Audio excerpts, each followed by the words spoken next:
дар рафти бозӣ дар қисми якум хуҷанд ба таври арзанда ҳунарнамоӣ карданд ки дар дақиқаи дуюм онҳо ҳисобро кушоданд. баъдан чанд имконияти дигар барои шогирдони Никола Лазаревич ба вуҷуд омад, вале фурсатҳои дар ихтиёр доштаи худро футболбозони соҳили руди сир истифода накарданд, махсусан капитани ин даста. Ва баъдан Истиқлол дар қисми дуюм то ҷое бозии муайян ва ҳамон бозии хоси худро нишон дод.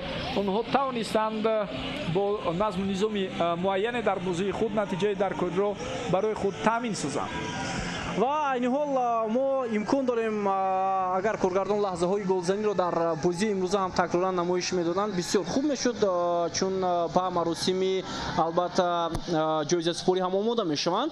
ва ҳоло мутаваҷҷеҳ мешавем ба лаҳзаҳое ки дар бозии имрӯза буд. дӯстони арҷманд, воқеан ҳам имкониятҳо аз ҷониби футболбозони ҳарду даста хеле ҳам зиёд ба назар расид, ҳам дар нимои аввал ва ҳам дар қисми дуюм. Коргардон ҳолатҳои қисми дуюмро ба мо намоиш медиҳанд дар дидори имрӯза ва мо мебинем ки дар дақиқаи дуюми оғози рақобат футболбозони дастаи хуҷанд ҳисобро боз карданд ки муаллифи гол албатта Санҷар Рихсибоев шуд, футболбози ӯзбеки дастаи хуҷанд. баъдан бозигарони дастаи Истиқлол тавассути партопое ки анҷом дода шуд тавассути Манучер Ҷалилов ва инчунин Муҳаммадҷон Раҳимов ба пеш баромаданд ва ҳамин талабаи худро ба даст оварданд. имкониятҳо дар умум чӣ тавре болотар ҳам ишора кардем барои дастаи хуҷанд кифоя кунанда буд то дар қисми якум бештар аз як голро ҳам ба ҳадаф расонанд. умуман имрӯз тағйироти асосӣ ва муҳим дар ҳайати дастаи хуҷанд ин бо шакли нави ҷойгиршавии футболбозон рақобатро шурӯъ кардани шогирдони Никола Лазаревич буд. онҳо дар муқоиса бо он ҳайате ки дар баробари Истиқлол дар оғози муҳиммат дар ҷои конференсияи футболи осиё интихоб карда буданд, ҳам аз нигоҳи шакли ҷойгиршавии футболбозон ва ҳам онҳое ки дар майдон баромаданд тағйиротҳои чашмнасеро ба ҳайати худ ворид карданд. яъне бо шакли ҷойгиршавии 5 муҳофизатгар онҳо бозиро оғоз карданд ки Манучер Сафаров ва Фирдавс Чакалов дар канорҳо буданд. дар хатти марказ бошад Хуршед Бекназаров бори аввал дар ин мавсим дар нақши муҳофизатгар ҳунарнамоӣ кард бо ҳамроҳии Ойбек Абдуғаффоров ва Сироҷ Ҳамроев. хулас бо шакли ҷойгиршавии 5-4-1 онҳо тактикаи худро интихоб карданд ва ба таври бояду шояд дар баробари ҳариф муқобилият нишон доданд. ин ҳолатҳое аст ки акнун дар ҷараёни қисми дуюм иттифоқ афтод. дар дақиқаи 78 чӣ тавре шумо дидед Манучер Ҷалилов тавонист баъд аз иштибоҳи ҳариф тӯбро ба дарвозаи Маъмур Икромов ҷо кунад ва ин ҳолате аст ки Виктор Свежев аз маркази майдон бо партоби тавил тӯбро дар дохили ҷаримагоҳ ба ҳамдастаи худ Муҳаммадҷон Раҳимов мерасонад, яъне ҳамдастаашро пайдо мекунад дар дохили ҷаримагоҳ. Раҳимов ҳам инҷо хело маҳорати баланд нишон дод, тӯбро қабул кард ва баъдан ҷониби дарвозаи Маъмур Икромов равон намуд. бале ҳамин тавр дар поёни рақобат футболбозони хуҷанд метавонистанд тағйирот ба миён оваранд дар ҷараёни қисми дуюм. албатта дар давоми 10 дақиқаи охир аммо муваффақ шуда натавонистанд. воқеан ҳам мо дидем ки чӣ гуна имкониятҳо зиёд буд аз ҷониби футболбозони дастаи хуҷанд. яке аз он фурсатҳо ба Дилшод Бозоров мутааллиқ буд ки ӯ натавонист баъди партоби Фатулло Фатуллоевро ба дарвозаи дастаи Истиқлол занад ва як фурсатро ҳам Маъмур Икромов бисёр хуб ва моҳирона тавонист баргардонида. агар хуҷанд пирӯз мешуд дар бозии имрӯза бе ягон шакку шубҳа беҳтарин бозингари имрӯза Маъмур Икромов мешуд. воқеан ҳам хуб дурахшид.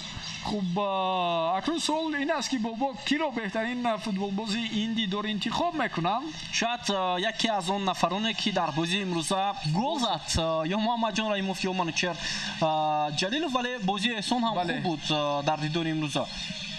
эҳсон буд ки бо намон кӯшишҳои зиёди худ лаҳза ба лаҳза дастаро ба пеш мебурд ва ҳаракат мекард вазъиятҳои хавфнокро ба вуҷуд орад барои ҳамдастаҳояш. дӯстони азиз, баъди чанд лаҳза супордани ҷоизаҳо ба дастаи ғолиб баргузор мешавад. тими хуҷанд ҳам барои ҳунарнамоӣ воқеан ҳам олияш дар ин бозӣ фикр мекунам бо ҷоизаҳо қадрдонӣ карда мешавад ва албатта ҷом насиби дастаи Истиқлол мешавад. маротибаи нуҳум дар таърихи футболи кишвар ки пас аз соли 2010 бештар ҷоизаҳо марбути дастаи Истиқлол мешаванд, махсусан суперҷом ҳаштуми кишвар ва чӣ тавре ки Парвиз болотар ишора кард, дастаи Истиқлол дар мавсими гузашта силсила муваффақиятҳои дастаи Регарта Дазро ҳам дар чемпионати дохилӣ шикаст. Ин даста маротибаи ҳаштум унвони қаҳрамониро ба даст овард. қаблан ин рекорд то як андоза ба бошгоҳи шаҳри Турсунзода рабт дошт ки онҳо 7 маротиба дар чемпионати мамлакат муваффақ буданд. ҳарчанд Истиқлол натиҷаро такрор кард, вале соли гузашта тавонист яке аз серҷоизатарин дастаҳои кишвар дар мамлакат шавад. Виталий Левченко нафаре ки соли гузашта дар сангари муқобил буд. Албатта дар бозии аввал ӯ баъси сармураббии дастаи Хуҷанд набуд, ибтидо ҳидояти дастаро мураббии дигар бардошт дошт ва танҳо баъд аз бохтҳои калоне ки аз Истиқлол ҳам дар Суперҷом ва ҳам дар доираи мусобиқаи ҷоми конференсияи футболи Осиё буд, роҳбарияти ин бошгоҳ ба хулосае омаданд ки мураббиро иваз кунанд. Ва аз ҷониби дигар бобо Никола Лазаревич нафаре аст ки имрӯз дар сангари муқобил аст, вале солиёни пеш баъси мураббӣ вале дар Истиқлол кору фаъолият дошт.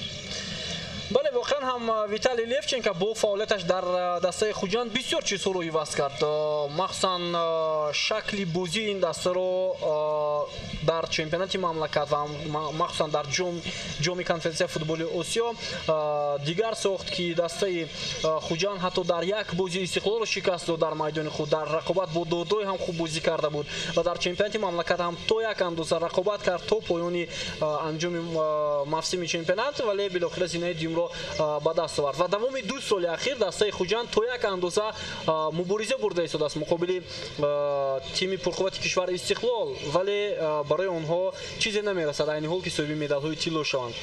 Хуб, бобо бар замин бубинед бо омадани Виталий Левченко ва Никола Лазаревич як тарҳи нави шакли ҷойгиршавии футболбозон дар майдон дида мешавад, чизе ки гӯеман ҳамин услуб пештар дар дастаҳои лигаи олии футболи кишварамон камтар дида мешуд ва онҳо хело кам майл мекарданд ба иваз кардани шакли муайяни ҷойгиршавии бозии худ. Вале Виталий Левченко вобаста ба рақиб албатта шакли муайяни интихоби футболбозонро ва ҷойгиркунии онҳо, яъне вариантҳои гуногуни схемаҳои тактикӣ, яъне ҷойгиршавии онҳоро интихоб мекунад ва кӯшиш мекунад онҳоро футболбозонашон онҳое ки тайёр ҳастанд ва мутобиқи ҳамон шакли ҷойгиршавӣ ҳастанд дар майдон ҳунарнамоӣ кунанд ва ин навгониҳои ворид мекардаи ӯ тадриҷан ман фикр мекунам ба тамоми футболи кишварамон таъсири бисёр мусбӣ мерасонад ва дастаҳои дигар, футболбозони дигар, сиёди мураббиёни бошгоҳои дигар мекӯшанд дар пайравӣ бо он чизеро дар ҳайати дастаҳои худ иваз кунанд. ва дӯстони арҷуманд, айни ҳол маросими ҷоизасупорӣ баргузор мешавад. нафарони мутасаддӣ ки ҳоло ҷоизаҳоро месупоранд муаррифӣ нашуданд. фикр мекунам сараввал ҷоиза ба доварони боёзии имрӯза бо роҳбари рефери фифа аз шаҳри Норак Насрулло Кабиров, баъдан дар бозии имрӯза ба ӯ кӯмак карданд дар ду канори майдон Акмал Буриев аз шаҳри Турсунзода ва инчунин Исмоил Нуралиев аз шаҳри Норак ва инчунин дар вазифаи довари чорум дар бозии имрӯза Гулмуроди Саъдулло аз шаҳри Душанбе фаъолият бурданд. ҷоизаҳо сараввал ба онҳо тақдим карда мешавад, фикр мекунам, ва баъдан ба дастаи Хуҷанд ва Истиқлол ҷоизаҳо супурда хоҳад шуд.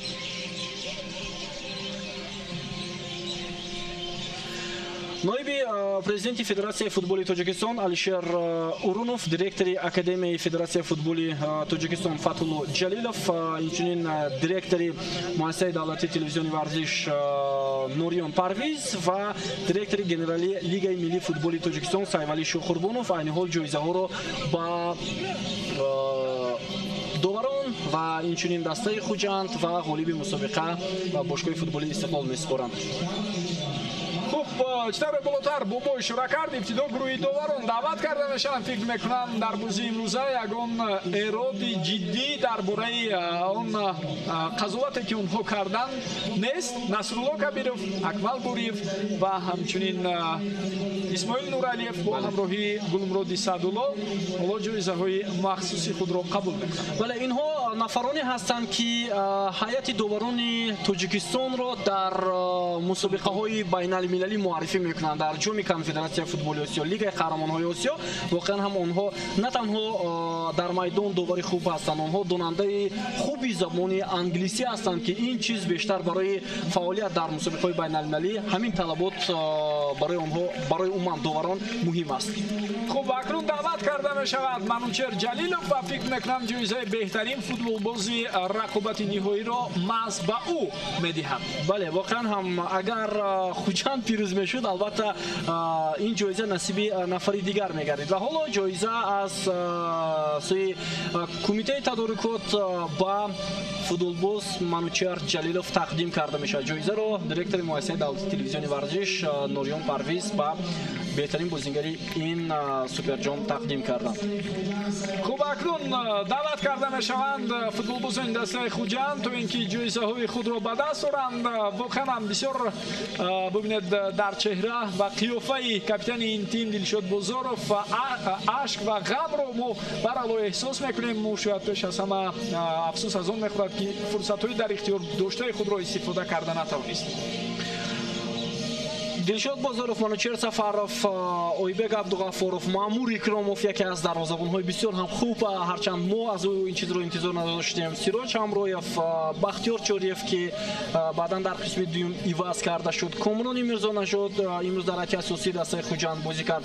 Абдумумин Забиров яке аз футболбозони бисёр ҳам соҳиби таҷриба. Андрей Сидоров ки дар 7 дақиқа мондан то анҷоми рақобат ба майдон омад. Муҳаммад Шарифи Саидхоҷа ӯ ҳам дар қисми дуюм ворди майдон шуд ва чанд футболбозони дигари эҳтиётӣ, махсусан дарвозабони эҳтиётӣ Далерҷон Баротов, Алишер Баротов ва инчунин Хуршед Бекназаров ва ҳамчунин Фирдавс Чакалов ки бо сабаби осеб бардоштанаш аз майдон гирифта шуд. Санҷар Ихситоев яке аз беҳтарин футболбозони ин тим ва баъдан ситоди мураббиёни дастаи Хуҷанд ҳам даъват карда мешаванд. аз ҷумла сармурабби Никола Лазаревич, ёварони ӯ Фарух Марофиев, Мунавваров Мирзомубин, Ҷамшед Тураев, Рустам Хоҷаев, Алишер Туйчиев ва Фирӯзҷон Тоҷиев. ва имсол дастаи Хуҷанд албатта чемпионатро бо бозии бисёр ҳам муҳим барои худ дар рӯзи 8 баргузор мекунад. бозии бисёр ҳам ҷолиб барои футболбозони дастаи Хуҷанд дар даври аввали чемпионати мамлакат ба назар мерасад. онҳо дар сафар бо клуби марказии варзиш Артиш бозӣ хоҳанд кард. дар шаҳри Душанбе бозӣ баргузор мешавад. баъд аз анехтараш чанд рӯз онҳо дар Душанбе боқӣ хоҳанд монд ва баъдан ба Хуҷанд сафар хоҳанд кард. бале, ҳар ду даста ҳам бозиҳои аввалини чемпионатро дар сафар доир мекунанд. акнун ба минбар даъват карда мешаванд қаҳрамонони асосии ин шаб, бинандагони арҷманд, футболбозони дастаи Истиқлол. албатта онҳо имрӯз ҳунари бисёр болои худро нишон доданд ва бори дигар собит карданд ки бошгоҳи рақами 1 кишвар то имрӯз боқӣ мемонад. ҳайти ин даста иборат аз футболбозони бо таҷрибаи мамлакат Эҳсони Панҷшанбе, Шеридин Бобоев, Табризи Давлатмир, Рустам Соиров, Соир Ҷурабоев, Манучер Ҷалилов, Саид Мухтор Азимов, Муҳаммадҷон Раҳимов ва ҳамчунин легионерон Алексей Ларин, Марко Милич, Виктор Свежов ва дигар бозигароне ки воқеан ҳам саҳми хуб гузоштанд дар муваффақияти дастаи Истиқлол дар бозии имрӯза. Ваҳид Ора Саҳидов, бале, дарвозабони эҳтиётӣ Дилшод Дадабоев ки мавсимҳои гузашта дар ҳайати дастаи Хуҷанд буд, Рустам Ятимов дарвозабони асосии ин тим, Марко Милич муҳофизатгаре ки аз чемпионати Ӯзбекистон шумоли дастаи Истиқлол шуд ва дар зудтарин фурсат мавқеи худро дар ҳайати асосӣ пайдо кард. ҳамчунин ситоди мураббиён таҳти роҳбарии Виталий Левченко ҳам ба минбар мебароянд. бале, воқеан ҳам нақши мураббиёни дастаи Истиқлол унҷо албатта Алишер Тухтаев ки давоми чанд соли охир дар ин даста ҳунардамоӣ мекунад хеле назар аст. Анвар Нурқулов ки дар гузашта собиқ футболбози дастаи Истиқлол ва Хуҷанд буд ки ҳамроҳ бо Виталий Левченко ҳам дар Хуҷанд ва ҳол дар Истиқлол бозӣ мекунад. мураббии дарвозабонҳо Фарух Бердиев яке аз дарвозабонҳои собиқ ки бисёр ҳам ҳунари воло дошт ва Одил Эргашев яке аз нафароне ки барои таъмини ҳама чизҳо барои футболбозон саҳми назаррас дорад. яъне ӯ вазифаи бисёр пурмасъулро дар ин даста иҷро мекунад. ва духтурони даста Фарух Авезов бо ҳамроҳии Эркин Додуҷонов ҳам ҷоизаҳои муайяни худро ба даст меоранд ва котиби дафтари матбуотии даста низ айни замон ҷоизаи муайяни худро соҳиб хоҳад шуд. ва чуна меша ҷом ба капитан дода мешавад. Алишер Ҷалилов ки соли гузашта ба Истиқлол омада буд, ҳоло ҷом маҳз ба ӯ тақдим карда мешавад ва фазои тантанавӣ ҷашнгирии ҷоизаи навбатӣ барои дастаи Истиқлол ҳоло дар майдон танинандоз мешавад. мебинем ки ҳамаи бозигарон, мураббиён ва умуман кормандони дастаи Истиқлол рӯҳияи болида доранд, чун онҳо воқеан ҳам пирӯзии арзандаро дар бозии муқобили дастаи Хуҷанд ба даст оварданд. ноиби президенти Федератсияи футболи Тоҷикистон Алишер Урунов ҷомро ба капитани дастаи Истиқлол тақдим мекунад. муборак бошад бинандагони арҷманд барои тамоми тарафдорон ва алоқамандони дастаи футболи Истиқлоли шаҳри Душанбе. онҳо бори нуҳум тавонистанд ғолиби суперҷоми кишвар шаванд. агарчанде Истиқлол солиёни зиёд соҳиби ин ҷоиза мешавад, вале дар ҳайат ҳастанд футболбозоне ки бори аввал соҳиби ин ҷоиза мешаванд ва барошон ин шодию хурсандӣ воқеан ҳам бепоён аст. шурӯъ аз ҳамин рӯз бинандагони арҷманд бо бовари комил метавонем гӯем ки мавсими нав, мавсими 2020 футбол дар кишвари азизамон шурӯъ мешавад ва интизори он ҳастем ки ҳеҷ гуна чизе имкони хабар расонидан ба идомаи ин мусобиқаро пайдо нахоҳад кард. дар ҳамин ҷо гузориши мустақими мо ба поён мерасад. бо шумо будем дӯстони арҷманд, шориҳон Парвизи Маҳмадамин ва Бобохол Мурозода дар якҷоягӣ бо кормандони техникии муассисаи давлатии телевизиони варзиш. то барномаҳои дигар сеҳатманду пирӯз бошед.